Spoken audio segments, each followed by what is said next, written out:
Hi, everyone. Welcome, welcome, welcome. Thank you so much for joining us for this very important conversation in honor of Women's History Month, and of course, a reflection of all the work that we have before us in these really difficult political times. My name is Anna V. Eskamani. We're just give folks a minute to get settled, and we're also streaming this on our Facebook pages.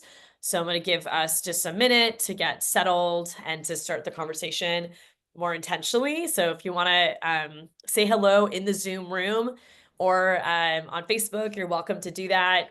So let us know where you're joining us from.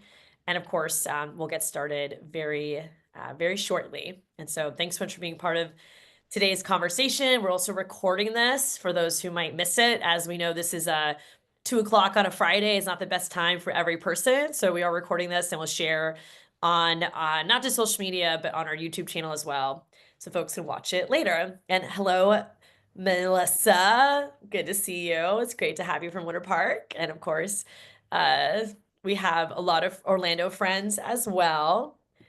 Hi, Susan. Great to see you.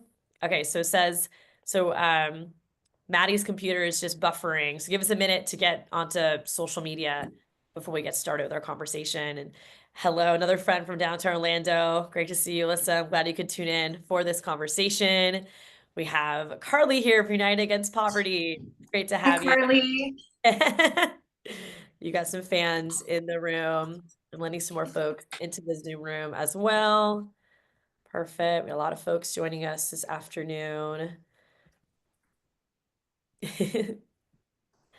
Love the vibes. Thank you. Okay, more folks are coming in. Maddie, let me know when it's good to go. We're Linwood voters of Seminole County here. Jack's now. Oh, fabulous. We have folks from Duval joining us today. That's wonderful. Really appreciate you tuning in for this conversation. Thank you, thank you, thank you. And let me see. Carolyn Campbell is coming in. Let me see. So I think I'm going to go ahead and get us started as we troubleshoot the tech side. I don't want to delay the start of our conversation. And by the time we get through introductions, I'm sure we'll get it buffering online. So hello again, everyone. My name is Anna V. Eskamani, proudly serving District 42 in the Florida State Legislature. And of course, I'm really excited to help kick off this conversation with some of my incredible colleagues in the Florida legislature, and of course, a very good friend of mine who is no stranger to doing work in the community that is impactful, and that's Miss Karla Ray.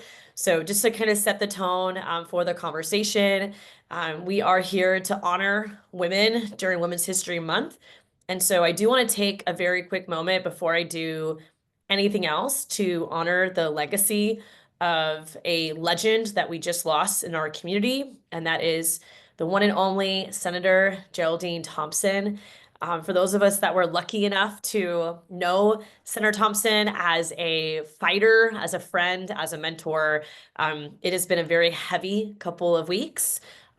This past few days, we attended visitations and a beautiful memorial service in her honor. And I know for those that serve in the state Senate, it's an even heavier loss, not having one of your colleagues with you. And of course, for the whole community, it has brought us together in a very meaningful way to reflect on her legacy and how that inspires each one of us to do this work.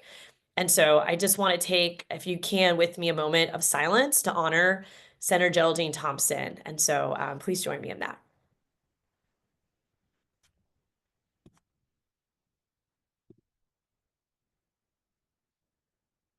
Thank you so much. I really appreciate it. With that said, to honor those no longer with us through action, we are really excited to host this conversation centered on Women's History Month and, of course, the impact of women and girls in our society and the fights that are ahead. We are really, really lucky to have an incredible moderator with us who has actually helped facilitate this panel discussion in the past. And so I want to take a moment to introduce a really amazing community leader that we have with us, and that's Karla Ray. And so Karla Ray worked on behalf of Florida families for 14 years as an investigative reporter and anchor, earning 12 Emmy nominations and helping to change policies at the state and local level.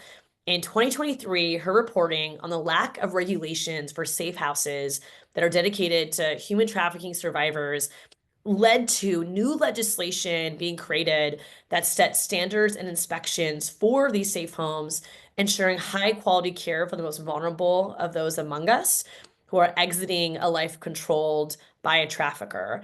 A community advocate, Karla has become a thought leader on topics around equity, education, and social justice, and she strives to improve the communities that she serves. She and her husband have a toddler son who is their inspiration to work hard for a better world.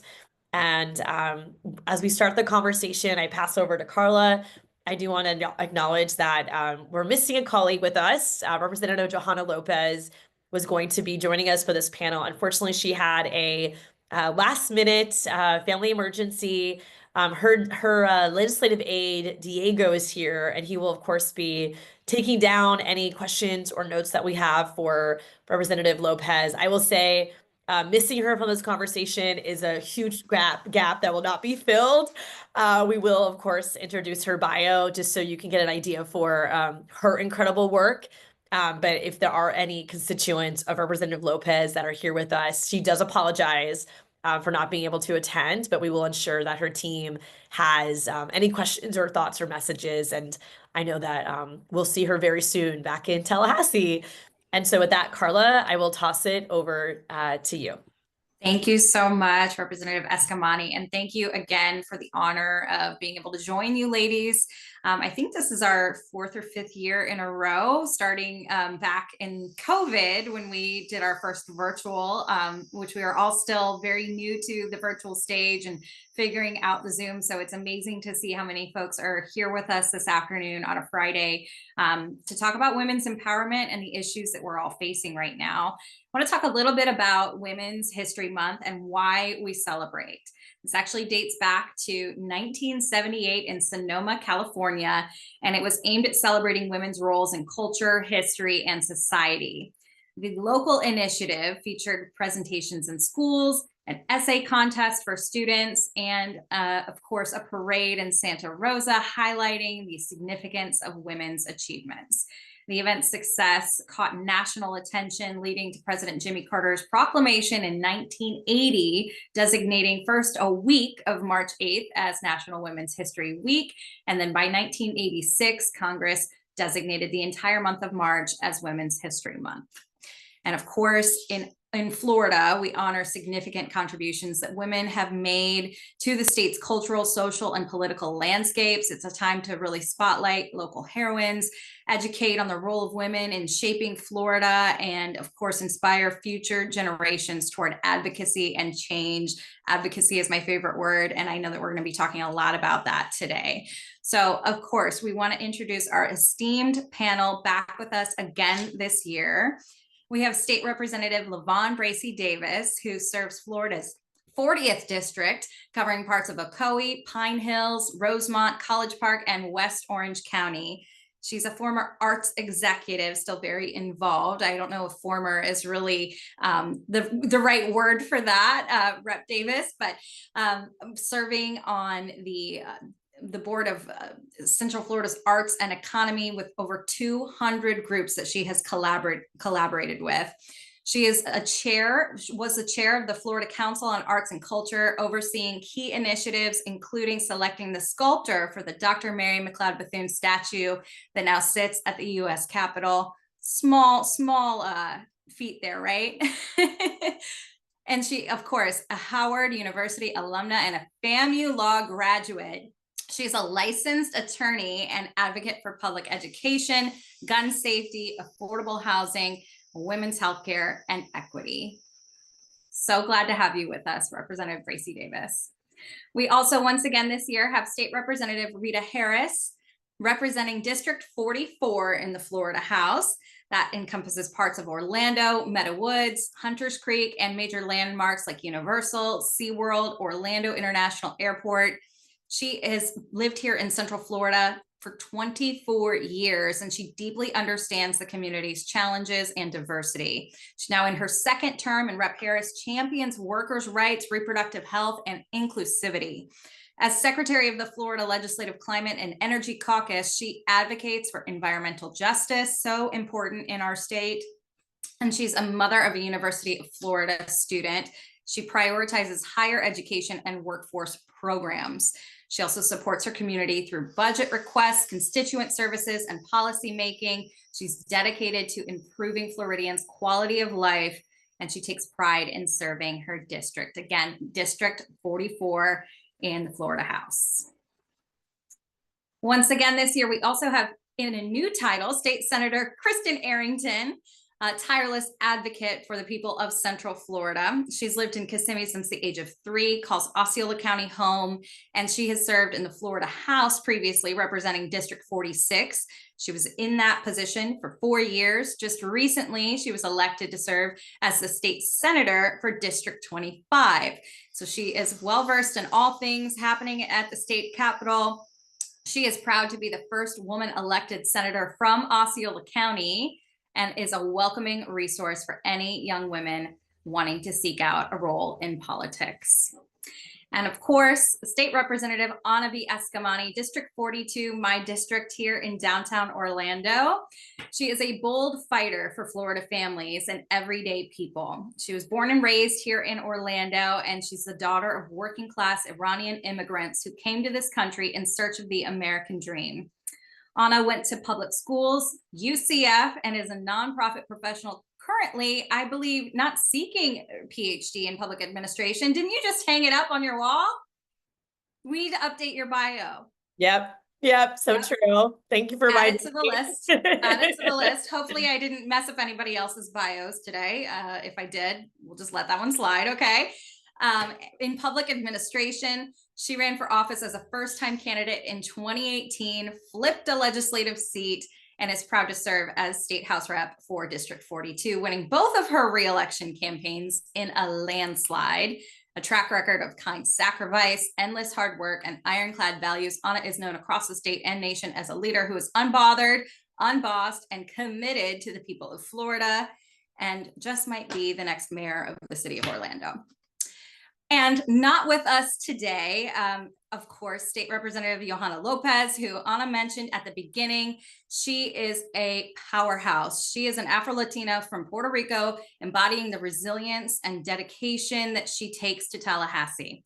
She's a single mother who grew up in public housing, who worked tirelessly before dedicating 20 years to teaching, earning awards like the Orange County Teacher of the Year. And in 2018, she became the first Latina on the Orange County School Board, later representing District 43 in the Florida State House. Again, in case you're just joining us here on our live feeds, State Rep Johanna López was not able to make it today. She had a last-minute emergency, but her legislative aide is here in the room with us. So if you have any questions specific for her, feel free to leave them in the chat and they will get to her.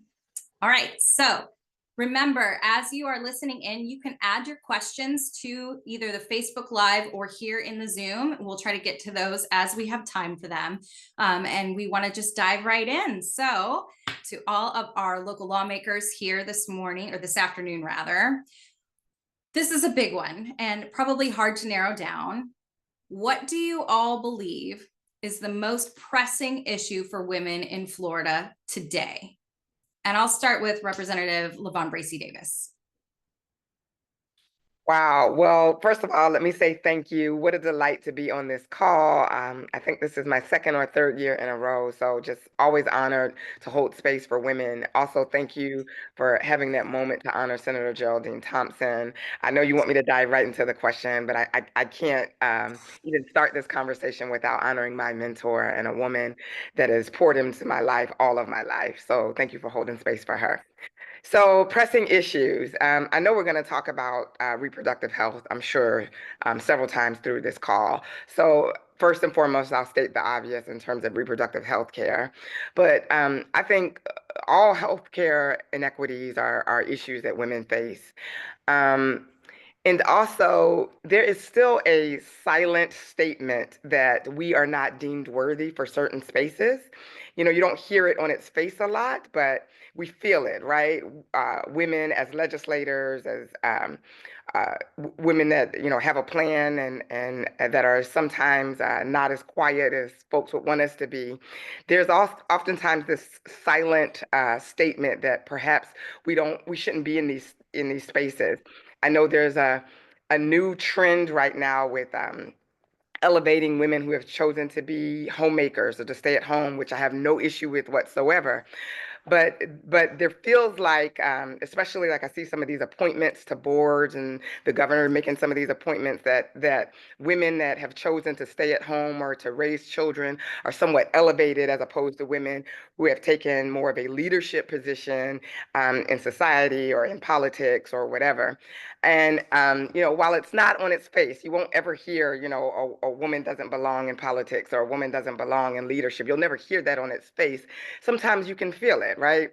And especially as a Black woman, I feel it, especially in the legislature. I think on this very call last year, I talked about being in a space that wasn't necessarily designed for me. If you think about it, the legislature was designed for men, and I would go as far to say as white men, right?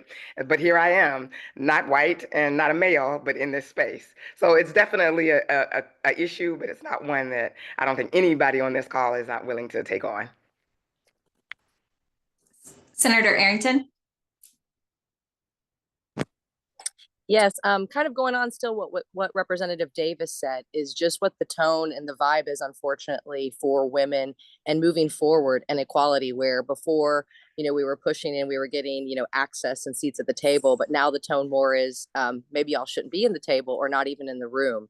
And, just like Rep Davis said is, it's not said outright, but, we hear things, comments about women that are childless or what the value is. So I think just kind of the overall attack on women right now is the biggest thing in the forefront and probably the most challenging thing facing us all right now.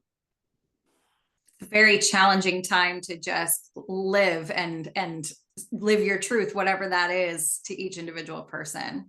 Representative Harris. Hi, thank you so much. I really appreciate being here and being able to be on this panel with all these amazing women.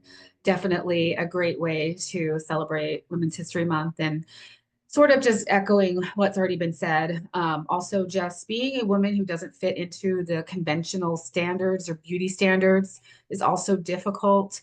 It seems like women have to look and perform a certain way in order to be taken seriously, especially in this space. And many of us we like to sort of walk to the beat of our own drummer. And that can sometimes be challenging.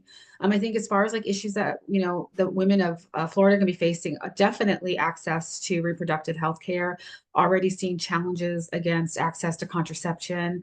And we know that, being able to control your reproductive health care is a issue of the economy. It's an economic issue. And we've heard all throughout the last year that economics is such a huge part of what people are thinking about. And so, all issues are sort of intertwined at some point. And so definitely the issue of economy and how it relates to reproductive health care, I think, is an issue that's on a lot of people's minds, especially the women of Florida. And Representative Eskamani.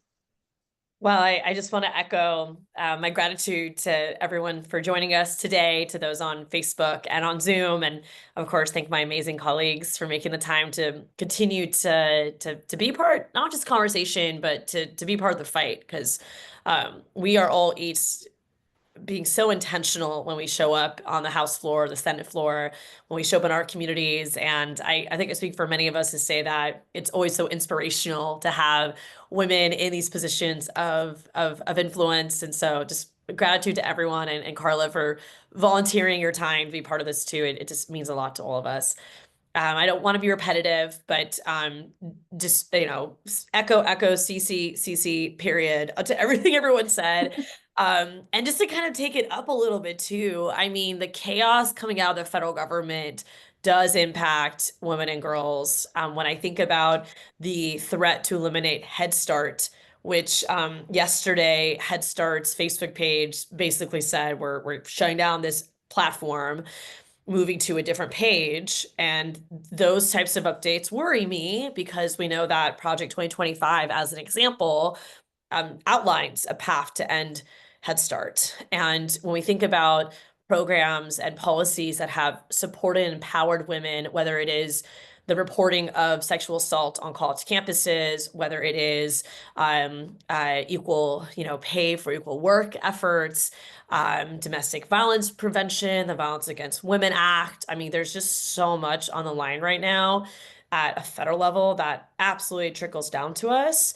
And when I think about just the economic disparities that women and families already face in our society, how these types of policies will only worsen a bad situation, it keeps me up at night. And of course, when we have characters in public office that have proudly and publicly stated anti-women platforms, from women shouldn't serve in the military to the Tate brothers being in Florida and being welcomed by some. And I mean, it's just really frustrating. And especially when you are focused on empowering women and girls, you realize that the progress that we've made is at risk in some really clear ways. And it just further emphasizes why continuing this work is just so essential right now.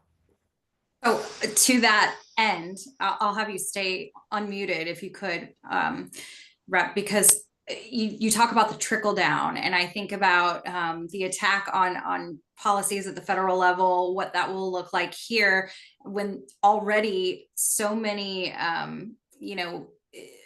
initiatives that are brought forward in the state of Florida that focus on women and girls immediately face significant opposition. So how do you work to create solutions-oriented legislation that can get around that immediate opposition? Yeah, it's a really great question. I'm super curious how others are processing, this answer too. For me, it's a few dynamics. One is that you do try to find allies where you can, and sometimes those allies are untraditional, but you try to figure out what is the most persuasive angle to this legislation that might appeal to different types of people, because not everyone might have the same idealistic viewpoint that I'm having on an issue or share in my policy points, but perhaps we can agree on values, and perhaps we can find commonality in our shared experiences, and just really try to leverage whatever connective tissue we have to build a common commitment to our values, which can then translate to policy. I do think the legislature is more open to incrementalism than transformation. And that's very frustrating for many of us because we know what the problems are. We have the data. We have examples from other states. I mean, abortion access as an example, 57% of Floridians voted to end the near total abortion ban, and we still have an abortion ban. Now there's more bills filed to make a bad situation worse. And so, there's no way to sugarcoat it. Like, these challenges are real, and there really is no clear path for it to end at this time. But it just further reinforces the importance of building those bridges, being unapologetic in your viewpoints at the same time, and leaning on one another for support, while also trying to amplify mutual aid and other types of support systems on the ground. If we're not able to end an abortion ban right now, then let's support abortion funds and nonprofit organizations providing support to new moms, and try to get the wins and the support where you can at the micro level, while fight for those macro level policies. But I think a lot of it is trying to find opportunities for incrementalism in a state like Florida. It's unfortunately oftentimes the only path forward. Representative Bracy Davis, any thoughts on how to get around I hate to say good old boys club, but I'll say it, the good old boys club, when trying to come up with solutions oriented policies and legislation? Well, Karla, I know you hate to say it, but I'll say it. It is a good old boys club. That's exactly what it is. And so here's the deal, especially with my seat. I have a majority minority district. Over 65% of my district is minority. And I think 60% of my district is women, right? So I have to legislate through the lens of the people I represent. I don't have a choice in that, right? I have to legislate based on the people that have sent me to Tallahassee to do their work, their bidding. And so if that's not popular in Tallahassee, I would say I'm sorry, but I'm not. Because Anna said one of my favorite words, and I have to be unapologetic, because that's why I was set to do. So I advocate through the lens of the people that I serve. I suggest legislation that I know directly affects my district, even when it's not popular. I try really hard, being a Democrat in a Republican-led legislature, I try really hard to have one-on-one conversations because oftentimes people are a little more understanding. I'm not going to use the word sensible, but a little more understanding when you're one-on-one and you're talking about everyday issues. For example, a bill that I am sponsoring has to do with the Crown Act. The Crown Act has passed around the country in several different states that have to do with women, and not just women, but people with natural hair. I'm African American. My hair grows straight up. It doesn't grow down, right? And there's been discrimination in public schools and private schools, but also public schools with how women wear, or not just women, but how people wear their hair. Men who wear cornrows, or if you can't see in this video, but I have sister locks. And so when I hear that there has been discrimination, the best way to help tackle that is let's file a bill. And this bill has been filed year after year, but I'm going to continue to file it until Florida realizes that this needs to be passed. So I may be talking to some of my Republican colleagues that represent majority Republican areas and majority white areas, and they may not understand what that means to be discriminated against because of a hairstyle. That may not mean anything to them. And, one-on-one, I feel that that's my job to, help educate. And so, that's what I was sent to Tallahassee to do, and I do that. Another example is another bill that I'm filing has to do with SNAP benefits. So I learned when I got to the legislature that folks that have a conviction of a drug trafficking offense cannot get SNAP benefits. Well, here's my problem with this. I'm a former DCF attorney, right? And I realize that most people that are trying to get SNAP benefits or TANF funds from the Department of Children and Family are women. So if I'm a woman who has done a crime and got convicted of the crime and I've served my time and I'm trying to get my children back, or I'm trying to regain custody of my children, the best way to help with that is to have some government assistance to get back on my feet. I know as a DCF attorney, my job was to ensure before I let those children go back home that the mother or the parents have stable home and a stable house and groceries in the refrigerator. Well, if you can't get SNAP benefits, it's really hard to have groceries in the refrigerator when you first get out of incarceration. So there's things like that. While the bill on its face doesn't necessarily go after women, I know because of being a DCF attorney that women are most hurt by this legislation. So of course, I am trying to pass a bill that would help with that. So it's things like that that we can do to help with concerns, especially those that specifically target women. And the old adage, how do you eat an elephant? Bit by bit. Now I know, Anna made mention, I'm sorry, Representative Dr. Anna Eskamani, I believe in titles. Put some respect on her name. She mentioned that some things only happen in Tallahassee incrementally. And while that is absolutely true, sometimes it just has to be bit by bit. Sometimes you have to keep filing the same bill over and over and over again until certain people start remembering it from last year, or remember that it just hit one committee stop last year and now it hit two committee stops, and then next year you want it to pass on the floor. And so sometimes it's a marathon, not a sprint, but you don't stop trying. You keep moving forward until you get what you went to Tallahassee to achieve.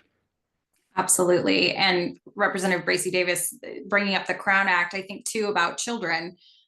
because we used to receive calls into the newsroom where I worked of children being discriminated against by teachers, or fellow classmates' parents that make comments as they're coming into class with their hair in cornrows or dreadlocked. And other states have led the way on the Crown Act, and commend you for continuing to bring that up year after year in Tallahassee. I've heard, someone say your hair is too big. Well, that's how their hair grows. You don't hear anybody say your hair is too long. Your hair grows long, right? Well, because my hair grows up and not down, you don't have the right to say that my hair is too big. Take it up with God, not with me. Right. And I'm a mother to a biracial son who has very naturally curly hair, and it is wild to maintain it as a mom. He's 3, so he's constantly jerking around, and some days are better than others. And so I can't imagine someone, discriminating against my son. So I commend you for continuing to bring that to Tallahassee. Maybe this will be the year. Representative Harris, I wanted to ask you, how your perspective as a woman, as a mother, as a leader in our community shapes how you approach legislation in Tallahassee, and the role of women in helping lead those conversations. Because again, it's been said a few times, the system was not really built for women. So how has the perspective and your experience changed how you operate in Tallahassee? That's such a great question, because I believe that each of us have a unique perspective, and that is sort of like our superpower. That's our gift that we bring to the State House every single day. I have not had an easy life. I had a difficult childhood. I had a difficult young adulthood. I had a daughter very, very young, and while I love her very much, it was hard at first. My husband lost his job when I had her. We were actually on TANF, which is cash benefits. I was on food stamps back when they were actually food stamps. And it was hard to pay for food. I'm a very proud person using a food stamp. It was very difficult. But now that I'm older and I have that lens, I'm grateful, because I carry that with me when I go to Tallahassee to fight for my community.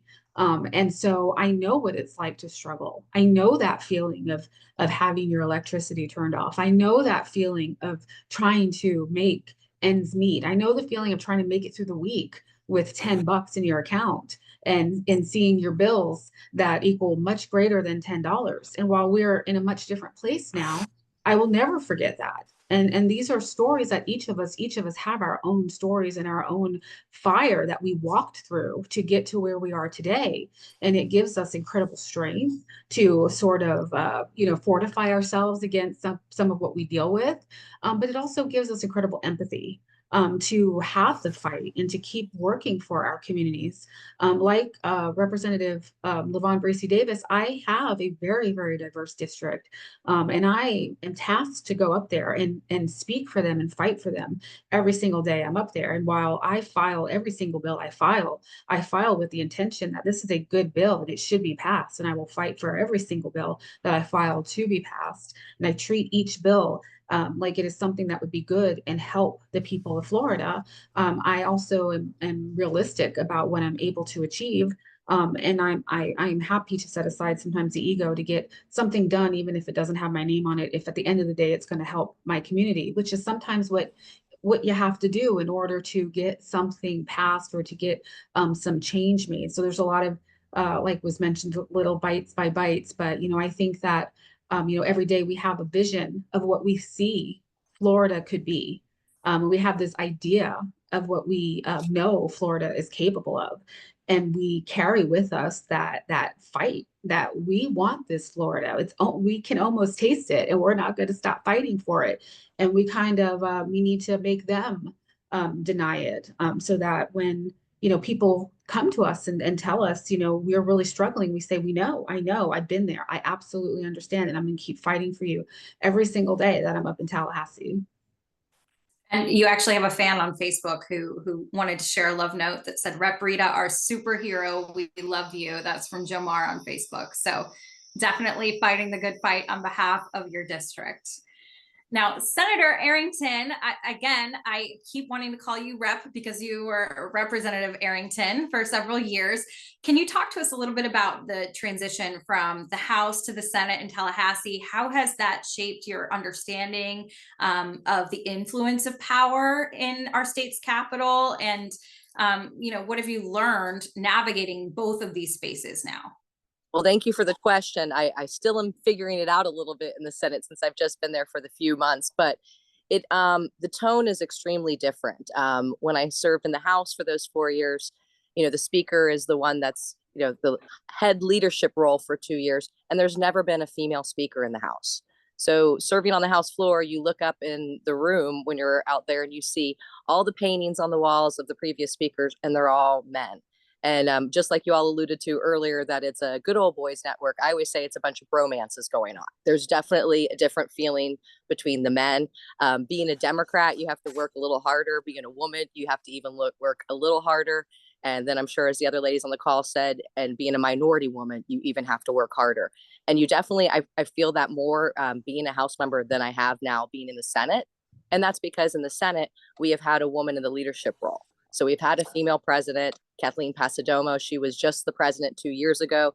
She's still in the chambers. So there's still kind of that overall tone. We feel a little bit more like we're outplay. There's a lot more respect. There's a lot more just overall niceness, unfortunately.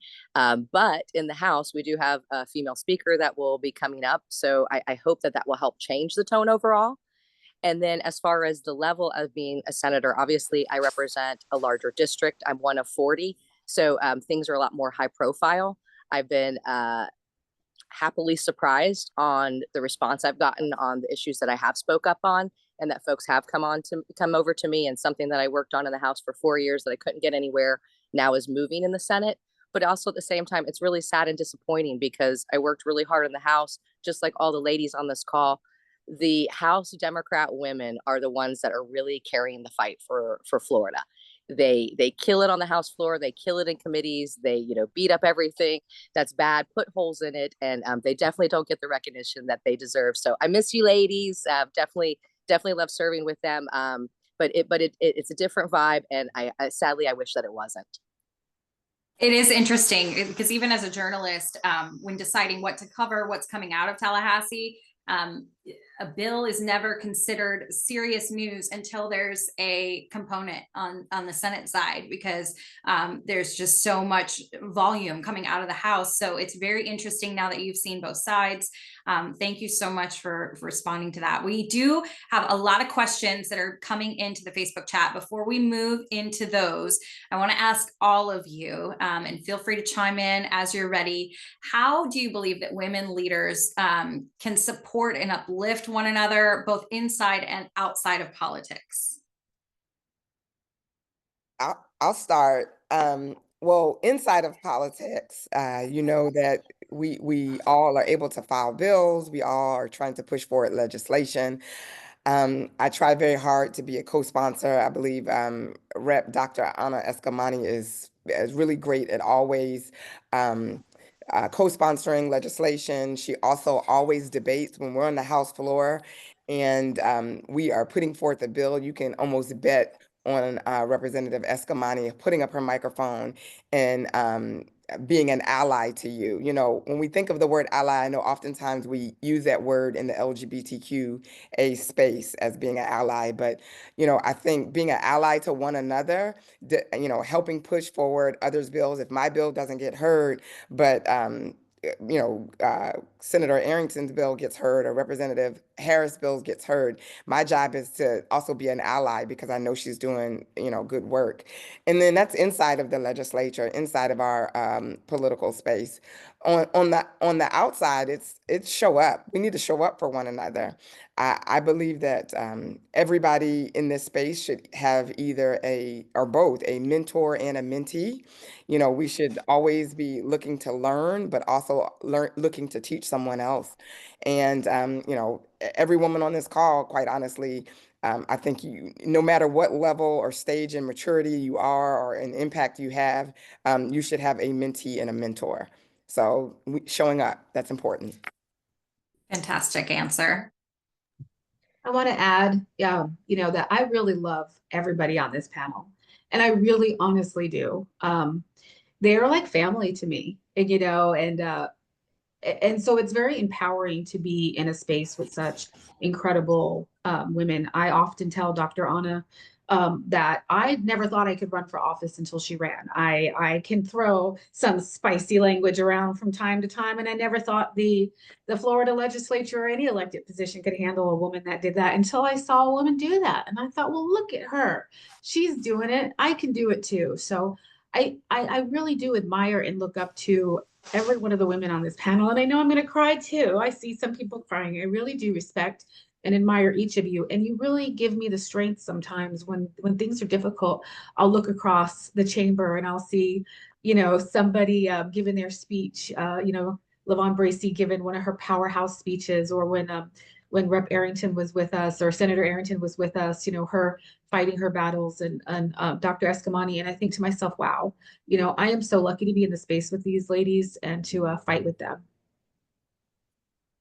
And I'll just add real quick too that, Representative Bracy Davis made some really excellent points around mentorship. And I'm a firm believer that good leaders help to train new leaders. And she's right too, that when you are turning on the Florida channel at like a random hour of a floor session, it is women holding it down. Like it is always, always women holding it down. And so honestly, it's a conversation we have sometimes. We're like, hey, can everyone else like step up their game a little bit, because we're like really just owning the floor. But to answer the question, whether it's inside the political system or out in the community, we need to share resources, share platforms, right? And so I try really hard, like as a policy nerd, to share what my knowledge is, right, with others, and to help craft, like, if we're debating a bill, I'll help craft the questions, but then pass out the questions, right? So we don't just like own all of it. I'm sorry, break up a little bit. We try to write questions to debate a bill, and then we share those questions with others. So we don't own the fight ourselves. I think that's really important for us to, again, share resources, share platforms. And so give flowers to a colleague for doing a great job at amplifying their voice in a space. Like if you see someone not getting an opportunity to speak, right? Like we're so good at creating space for one another. It's actually really heartwarming, because on the House floor now we have what's called structured debate. So we don't have a lot of time to debate, and it is always women giving up time for other women, where we're like, oh, you can have my 2 minutes, I can cut it down. And it's just not a competition. It's really collaborative. And I mean, that's just so like heartwarming to me, because I do feel like in society, women are often pushed to pit one another against each other, right? Like we're pushed to compare to one another. We're just always in this place of being, pressured to think that way. But I do think that we're challenged that every single day. Senator Arrington, anything to add? I would just say they covered it mostly, but just kind of those little small connections are great too. Just checking in on each other, or when the other one does something well, telling them great job, or sending them a text or whatever, just to kind of keep that encouragement going, because there's definitely challenging days, and always just kind of uplifting each other's spirits is always a benefit. Okay, I want to jump into some of the questions that we have been getting from those of you viewing on our live streams. Thank you so much for putting those in the chat. A few that really pop out to me have to do more with federal policy changes and the trickle down here in Florida. So I want to start there because I think it's top of mind for everyone. We're going to be talking about potential changes to Medicaid, and what's on everybody's mind this week, potential changes to the education system in America. Can we talk about what this could mean, the dismantling of the Department of Education, what that could mean to students, particularly students who are on IEPs or have some sort of, specialty education that isn't, maybe going to be protected any longer? Yeah, this is a really important question. I'll take a first grab at it. And I do know that we have a lot of educators in the space on the Zoom room, including Dr. Faith Thomas is here too. So shout out to all of our educators who are in the room and past and present.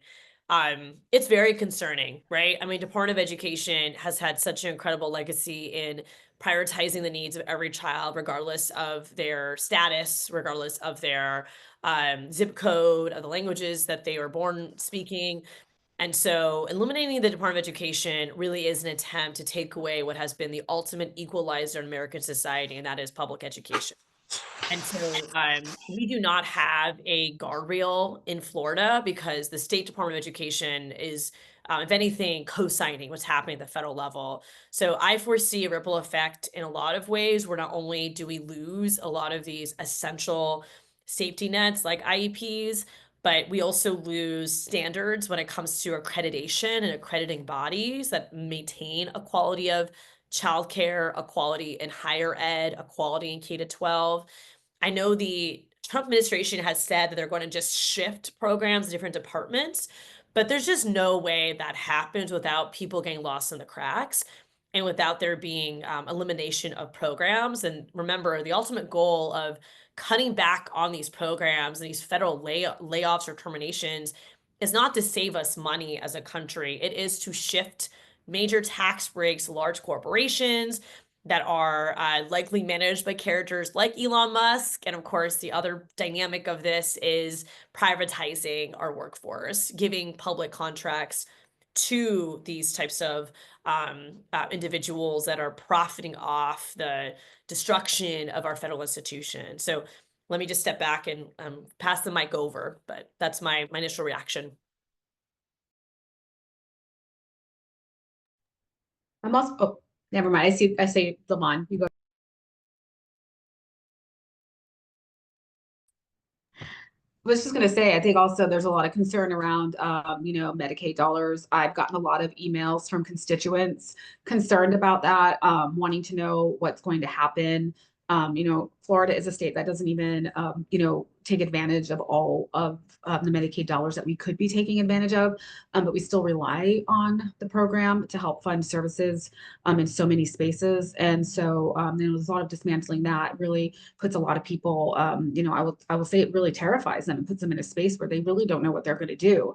And I know that when pushback has created some walking back of his talking points of the things that he's going to do, but again, I just feel like we can never be too safe. I do feel like he'll anytime there's an opportunity to replace, as Dr. Eskamani said, a public good with a private, that is going to be sort of the inclination of the administration to do that. And so we have to be really careful and watch what's going on. And it's a lot to juggle, I know, because we're dealing with a lot going on in the state as well, but there is definitely a lot happening on the federal. So what can be done on the state level? And Representative Bracy Davis, feel free to jump in on the last point, but I'm just curious, can the state legislature, not to say will they, but can they stop any of the trickle down, specifically to Medicaid? So I'll say this. I know that on the state legislature side of things, a lot of what we do is preparing for lawsuits, right? When we have bad bills, when we see bad bills, sometimes we ask very pointed questions on purpose so that we can prepare for a lot of the unconstitutional things that happen, right? And we have found in the last coming years that that has been kind of our biggest weapon, is while we are not, winning the battles, oftentimes the war. But from a big picture perspective, what I really hope, I'm not about to say that, like, we're living in great times or things are going to get better, because I feel that things are going to get worse before they get better. I'm sorry, but I'm a realist, right? I am really hopeful that people use this time to really get engaged. I am hopeful that, I'm not hopeful that things get worse, but I feel like they are going to get worse. And I'm hopeful that people really see that elections matter and they have consequences, and not voting and not being engaged contribute to us ending up exactly where we are right now. So I'm really hopeful for those. I saw someone on Facebook that is a Trump supporter that recently lost their federal job. And, we can't get mad that people do exactly what they said they were going to do. We can't get upset. This is not like there was a surprise. There was not like they didn't give us the blueprint with Project 2025. Nothing is breaking news because Project 2025 broke a year ago, right? So it's not breaking news. It is, I'm following the playbook that I said I was going to follow a whole year ago. So, and I hate to be doom and gloom, but I'm just really hopeful that this creates a level of engagement that is unprecedented. Well said. And engagement is so crucial. I think that there's no time to be complacent. We still have more questions coming into the chat because we are a little bit short on time. I want to hit one that's really important because we're asking folks to be engaged and to get involved at a local level. A couple of people have asked, what is the best way to make their voice heard? Is it truly calling you see all the campaigns, call your congressman. Is it calling your offices? Is it emailing? Is it writing letters? Is it speaking up during public comment? What is the best route to really make your voice matter in these conversations? Senator Arrington. Thank you. All of the above is what I would say, but also if, folks are new to the process, do what you enjoy best. If you want to call and you want to have those conversations, call. If your schedule permits that you can only do emails, but if you can show up in person, I would say that is always, of course, the best course of action. Seeing us, seeing people being held accountable, hearing those stories, I think is always the best route. But really, I know people have time constraints, but I would say all of the above. But start with something that's comfortable for you and you enjoy, and then keep getting involved and keep increasing. But and I know that there's a lot crazy going on at the federal level, but the local, just like you said, that's what hits people the most. So I'd recommend if they're new or starting to definitely get involved at the local level. Representative Harris. Exactly, all of that. And also, we are very accessible. We are doing town halls. I have seen every one of my colleagues in their communities talking to people, whether it be virtually or in person. We need, constituents of Congress people and representatives that don't have town halls need to start asking them to have a town hall. It's just simply, the least that they could do is to hear their constituents' concerns, and they should be asked to. And so we're also encouraging people to reach out to their Congress people and their reps to have a town hall, have a conversation with the people that they serve. There's a chilling effect though right now, I feel like. I mean, we saw what happened in Idaho. And, I feel as someone who's a little bit removed from what my position used to be, not currently working in journalism, there is just a collective, I think, fear of raising your voice, not necessarily for fear of retribution, but fear that it won't matter. Right. So how do we get past the hopelessness? So that's a really important question, and it reflects real attitudes, right? And despair that a lot of people are experiencing right now. But I think it's so important to realize that the antidote to despair is action. And if your voice didn't matter, why would they try so hard to silence you? Why would they try so hard to make voting difficult? Why would they file bills to eliminate the citizen-led ballot initiative process if it wasn't effective? And so to see the attacks as challenges to rise up from, not to shrink away. But it is a difficult environment, and I think a part of it is finding solidarity among your peers and realize you're not alone. And there are some great organizations to get plugged into that have days at the Capitol, that are advocating at the school board level. To echo a previous question that you asked, Karla, around, can a state government protect itself from the federal government? The answer is yes. I mean, states could, and some states are, right? Some states are suing the federal government. They are leveraging the legislature to protect their constituents. You heard the governor of Maine, a woman, mind you, say, see you in court, right? To President Trump. She raised her glass.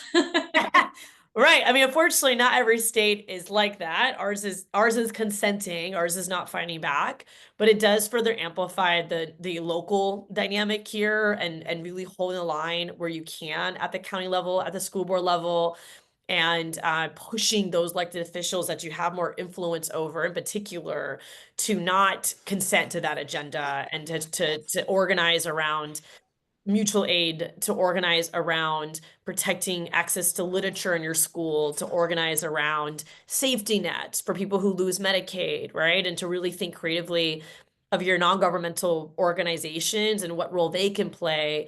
And to echo Representative Harris's point, demand accountability from those who are hiding from you. Like, I mean, we're actually organizing on the ground town halls right now where we're inviting those individuals to come to them. I doubt they would, but we're creating the opportunity where you could talk to your constituents. If you don't show up, we'll still talk to you. We'll just do it to the press, right? And so really trying to create those opportunities of accountability where they don't always exist. Thank you. We are tight on time. It's almost 3 o'clock. So we know that a lot of folks are joining us kind of on their break at work. We appreciate you tuning in.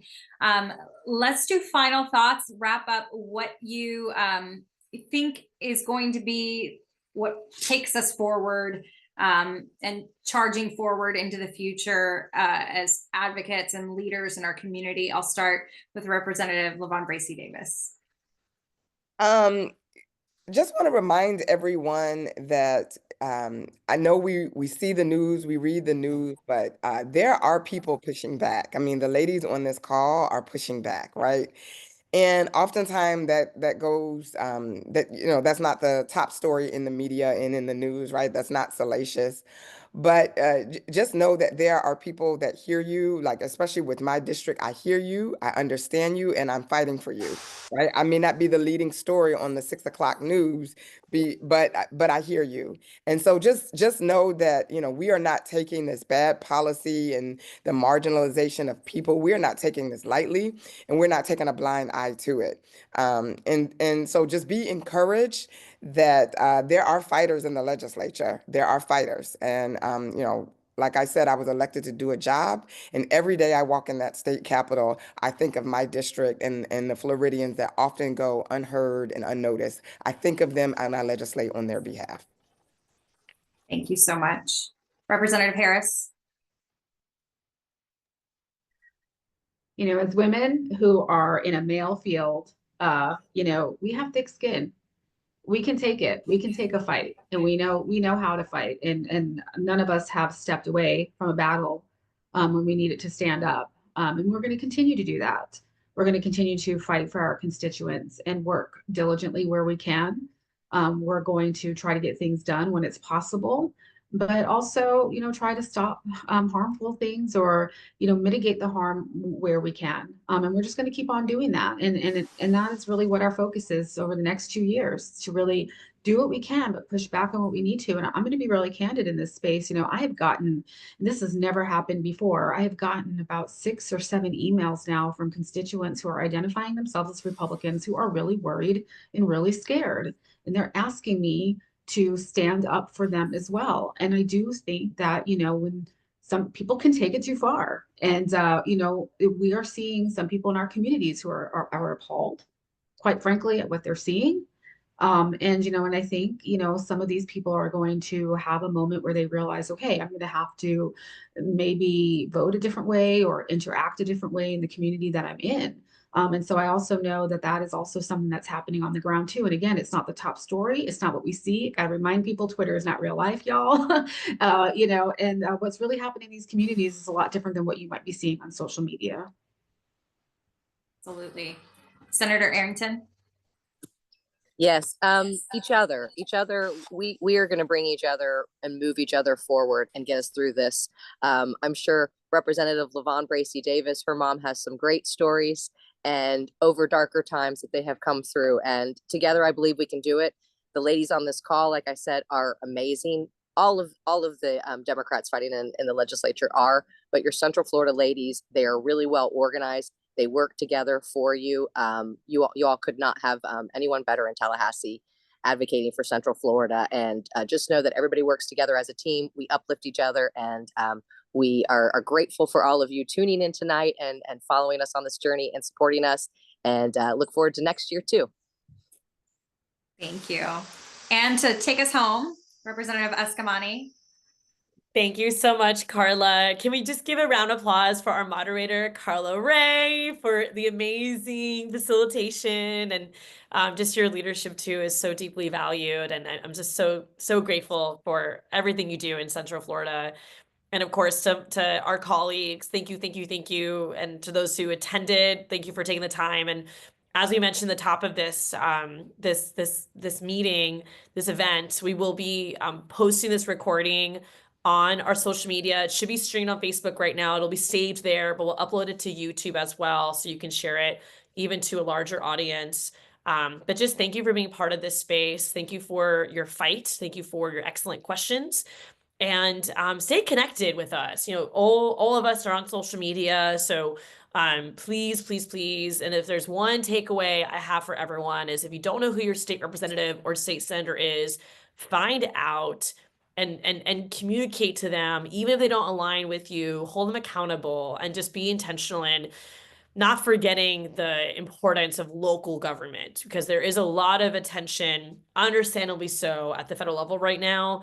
But you got to hold the line at every level of government. And so don't forget about your school board, your city council, your county commission, your constitutional officers, and of course, your state reps and state senators. So with that, thank you for being part of this space. We really appreciate you honoring Women's History Month with us. These are history makers right now with me.